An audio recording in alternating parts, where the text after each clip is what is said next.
The following program is brought to you by the University of Alabama.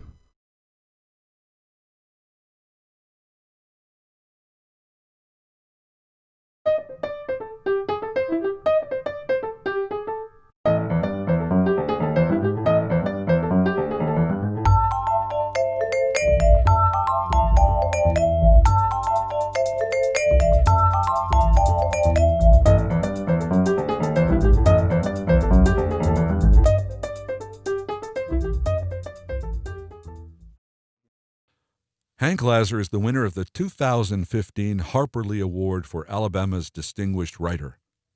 Lazer's 18 volumes of poetry have been, from the start, cutting-edge and experimental in a variety of ways. Some poems incorporate pieces of real texts, like chunks of the Alabama Legal Code. Others have no particular beginning or end. One can experience them differently with each reading. I spoke with Hank Lazer at the annual Alabama Literary Symposium on the campus of Alabama Southern Community College in Monroeville, Alabama. Hank, it's good to see you. Good to see you, Don. Thank you for coming in. We are sitting in Monroeville, Alabama, and the reason we're here is because you have won the Harper Lee Prize for Alabama's Outstanding Writer. And it is a wonderful thing. Congratulations. Thank you very much. It came as a big surprise and shock, and I'm honored. Well, you're the fourth, maybe, poet. Right. The fiction writers, the novelists, get the most play. They sell the most books. They get the most attention. But they have steadily gone along and awarded it to poets. Yeah, it's very nice to be in the company of all of the writers who've been honored. You and I are sitting in Alabama, of course, but we are not Alabamians. And this is your first time on this show, so tell the viewers, where are you from? I know where you're from, but tell them. I grew up in San Jose, California, which is where my father was born, and I'm the grandson of Russian Jewish immigrants. And so I grew up with a very closely knit family of various Russian Jewish immigrants. Grew up in San Jose, went to Stanford undergraduate, and then migrated east and south to Virginia. And I've lived my entire adult life in the South. And Virginia beginning in 1971, and Alabama starting in 1977, where I expected to stay for 2 or 3 years, and it's about 40 years now. And I really enjoy Tuscaloosa and Alabama. It's a great place. I know for many of those years, until I retired, you and I were colleagues. Correct. At least part-time in the English department. Yeah. Which was, we'll get back to that. Okay. Back to the English department. When you were at Virginia, you took an MA and a PhD. Right. And I have read that for your MA thesis, you constructed a poem, and it was, in a sense, mined from Thoreau. Tell me about that. Yeah, that's absolutely right. I retain a huge passion for 19th century American literature, with Thoreau maybe being the favorite of that group, but Melville, Hawthorne, Emerson, Whitman, Dickinson, the whole gang. But with Thoreau, I'm really drawn to the journals. And just as he mined his own journals in the creation of Walden and other books, that's what I did. I began reading through the journals. I was also doing some photography at the time, but I mined the journals to create a series of poems that constituted the master's thesis. And as you'll see in the rest of my work, quotation and appropriation of the material of others figures in a lot, although now more as a voice that contrasts with my own thinking. So is it so that there are no words in that poem that are not Thoreau's? That's correct. Is that true? I think that is true. And that's way before the current invention of sort of flarf and Google-based poetry, where people are appropriating things from the internet and creating poetry. But again, I certainly shaped and thought through what the poems would be, and continue to read deeply in the journals. Well, there's a huge difference between that and when I was a graduate student, was just a very short time before you were, people were cutting up newspapers and magazines and pulling out strips. Sure. But that was arbitrary. Yeah. Whatever came out in a row were lines of poetry, so to speak, but that's not what you did. No, and you could argue, as some have, that what you've just described, collage, is the dominant experimental form of 20th and 21st century art in the visual arts. And it's certainly something, one of the first series that I worked on that was a departure from more conventional poetry is called Law Poems, and it incorporates verbatim sections from the Alabama Legal Code. I have seen these. So there are lines by Hank, right, and lines from the Alabama Legal Code. Right. And they flow. Well, they make sense. They work against each other. I deliberately wrote my own lines down because it's easy. It would be fun to take pot shots at the law. But the things that really impress me about the law is the passion of the law to try to get things right, whether it's the definition of a person or what it means to be alive or on and on. So the law is sort of a logic that's gone crazy or that's very dreamy. And so I really want more of the attention to the law. And when it's lineated, you pay a different attention to it. All right. Reading through interviews that you have given in the past and reading some essays that you have written, you come out adamantly against the binary world, against the either-or world, the yes-no, up-down, right-wrong world. The world of the legal code is precisely that. I mean, I think it's, by the way, either you're pregnant or you're not. Either you're dead or you're not. And the legal code means to try to say this is legal or it's not. And it never works. And so you have lawyers and you have courts. So right now, the last 20 years have been about what does it mean to be alive? Is it at the moment of conception? Is it... Right. Again, growing up Jewish, the Jewish definition of when the fetus is viable is after medical school. And so there are different definitions but the law is passionate about trying to get it right, and then different people are always writing different laws as they pass. Right. I found it really fascinating. Not enough to become a lawyer, but I found it fascinating. Yeah, but it is, the heart of your poetry is openness. Right. That is exploration, questioning, not deciding. Right. And sticking with questions and not so much leaving things out or ruling things out. A professor I had years ago once described me as kind of a radical includer. He said my way of working was like the food blender at the time. I'd pour everything in and try to blend it. And I'm probably guilty as charged. So poems do not mean but be. Yeah. When and they mean, of course, because we exclude nothing, right? Right. I forgot. I forget a lot. I mean, we talk and then I forget that whatever it is I say, that it's that and something else too. Yeah, I'll say yes. All right. So when you've taught, you write a lot of poetry now, 20-some volumes of poetry. But when you teach poetry, and you have these students who they're struggling to figure out what the poem means. Mm-hmm. And bless them, some of them come up with some very strange notions about what the poems might mean. Any of these notions wrong? That's right or wrong. Eventually talking about meaning or theme has something valid about it, the same way that any assertion does, and it depends on evidence. But what I try to do when I'm teaching people how to read, especially innovative work, I try to have them approach it in what I call a radical empiricism, which is very much like a scientific method. If you go into a biology lab and look at a paramecium, it doesn't matter whether you like it or dislike it or wish it looked some other way.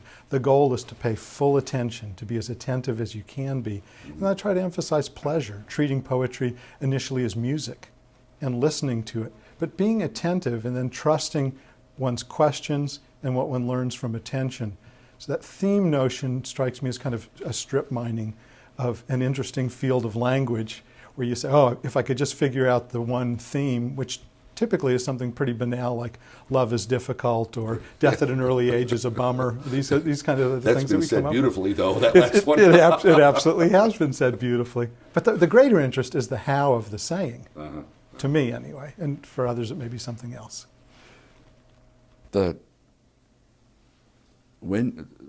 Over time, the center of your poetry has shifted, and there was a time when you were identified as a language poet, more or less, and you've done something that I sort of think of as spontaneous writing. But I'm interested in, again, I have to confess, I'm a really hopeless binary thinker.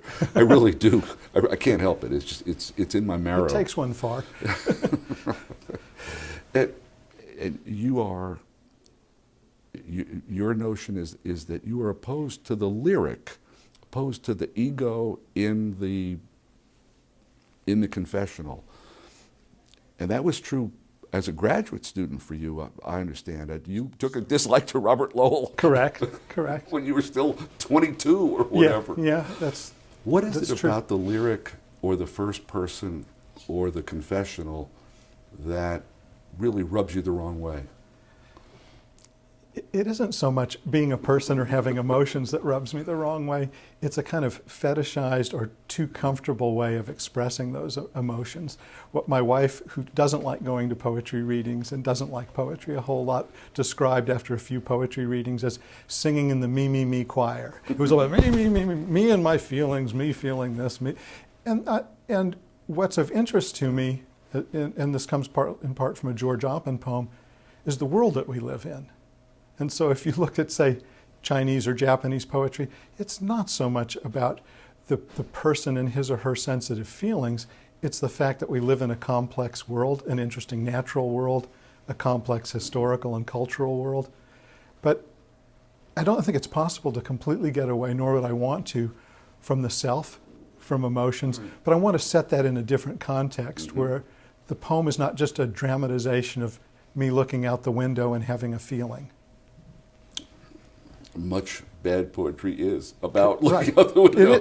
Right. It is. Feeling. It is. And so it's habit, I guess. That it's sort of, if one thought Hallmark cards were poetry, well, they depend on maybe a form of poetry that made sense maybe 100 years ago or so. Right. And so the objection I have is to a kind of poetry that's been run into the ground for 50 years and strikes me as kind of as tired. But it's not a total objection to emotion or self, because we won't get away from that. And the same with lyricism. One of my departures from the language crew was to return to the beauty of sound in the book Days. I missed it. There were babies I didn't want to throw out with the bathwater, so I became a bad avant-gardist. There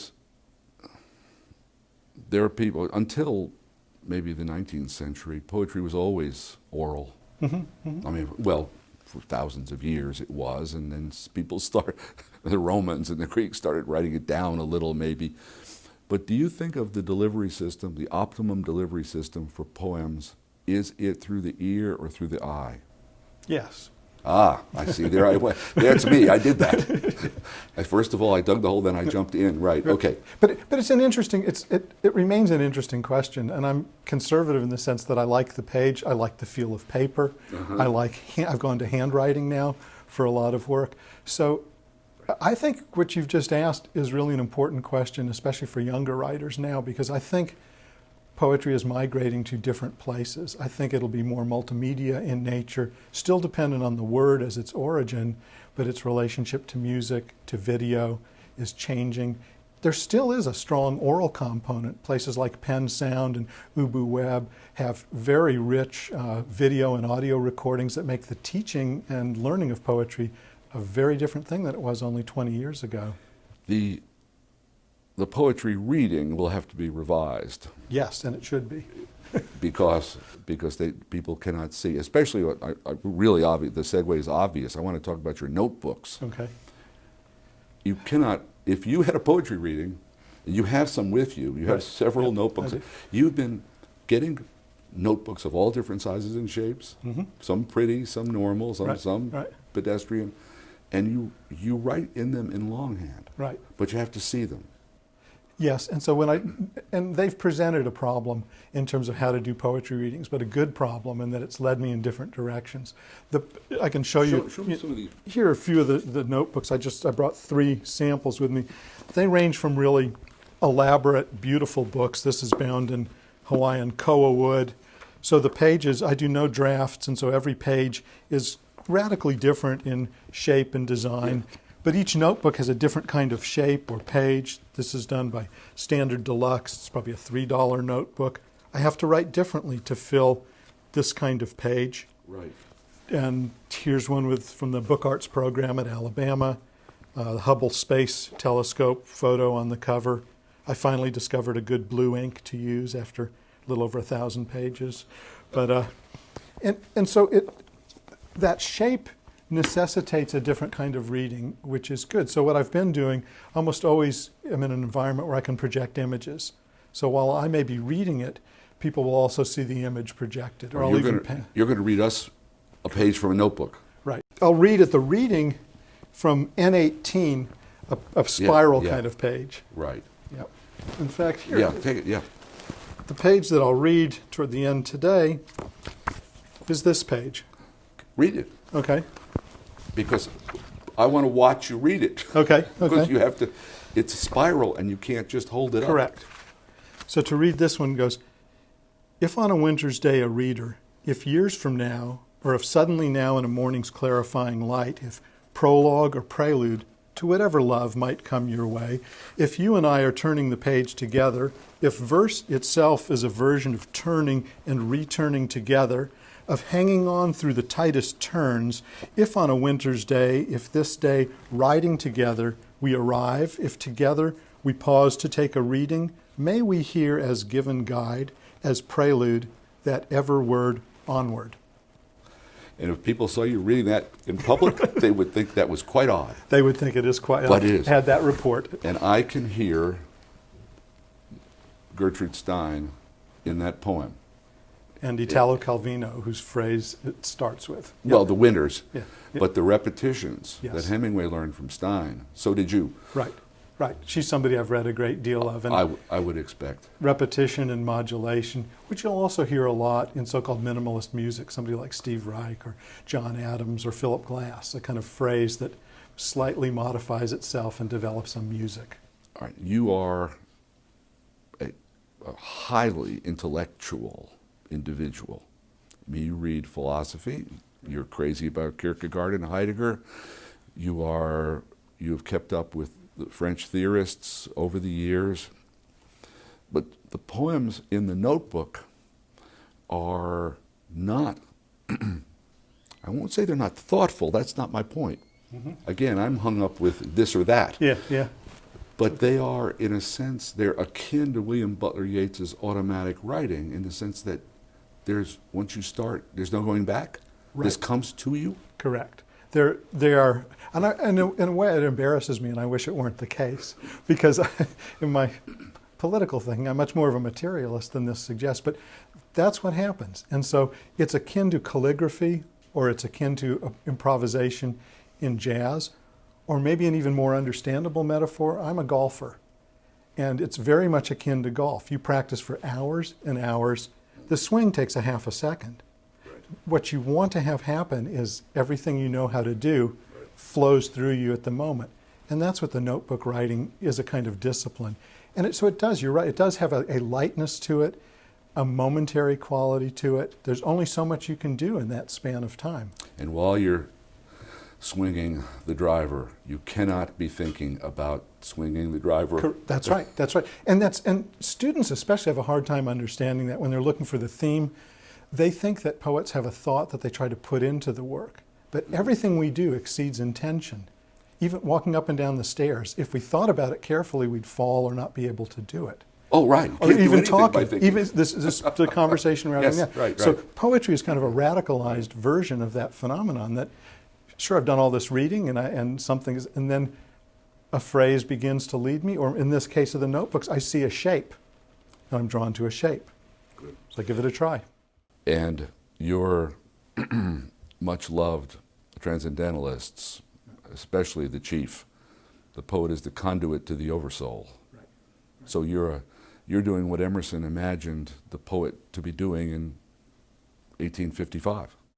There is a lot of kinship, and some of that kinship, I think, is the influence and influx of Asian texts that were being translated at that time, the kind of influx of Hinduism, Buddhism, which is also something that matters to me a lot.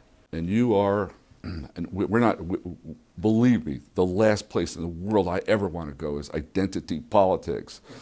But I've read several places that you have identified yourself as a Buddhist, Jewish agnostic. Right. You practice some Zen Buddhism, do you not? I do. And actually the acronym, the short version is Jubu. I returned to Zen. There he is. Yes, because there's so many Buddhists are Jewish, and so many. The particular Buddhist priest and poet that I work with a good bit, Norman Fisher, is both as well. And do you meditate? Yes, yeah. I sit every morning, and then this last summer I went for my first sesshin, which was a 7-day noble silence, and all day sitting and kind of ritual meals and walking, and was a very profound and powerful and knee painful experience. And were you silent? Yeah. For a week? Yeah. Really? Basically. Oh. A few minor exceptions. I had a roommate, and we Good. occasionally broke the silence, but overwhelmingly for the 7 days. Yeah, it's very interesting. We only have a few minutes left, but I have a little quick question I wanted to get in. Sure. It is, people are always asking poets. Some poet, was it Hugo who worked at an airplane factory? Mm-hmm. I think he did. I mean, people said, is that good? Or this poet is a banker, this poet is a pediatrician, this poet is a life insurance salesman. And everybody's always trying to figure out whether a particular occupation is good for writing poetry or bad for writing poetry. You were a university administrator, but you said it was good for your poetry. Absolutely. I How did so? administrative work for 20 years. Yeah. Well, English departments tend to be combative domains in a kind of inward-looking civil war. And while there are many fine people in my department in Alabama, that was the case when I arrived there. So it was emotionally not a really soothing place to work, and one would spend too much time in that combat. Administration required much longer days of me and required a different behavior, but it didn't drain me in an area that was related to the reading and writing. I taught a little bit less. I was also around people who read my work and were supportive. It was counterintuitive and surprising. Right. I also had some wonderful mentors, one, Jim Yarbrough in particular, arts and sciences, who taught me something I hadn't yet learned, which was how to work hard without self-pity. And it was great. There's not an English professor alive who knows that. Well, I don't know. Jim was a great worker and loved what he was doing. So it was actually a very good thing for me, and good to be a responsible sort of business person, because I think artists can be. We have to organize so much to do our work. The notion that we should be the sort of child of the department or the university who has the wild party and self-destructs is not what needs to be the case. Yeah. We got time for another poem. I'll read several short ones from Days. And these are 10-line poems, and in that direction of the more lyrical work that I was talking about. Quick zigzag attack, blue-black inkjet on stock white bond. Thelonious all alone, hit hard, the offbeat. White space, dark, rectangular pitch, arm or tar, which? Chuck called it a clip joint. Chili Davis legged out the grounder.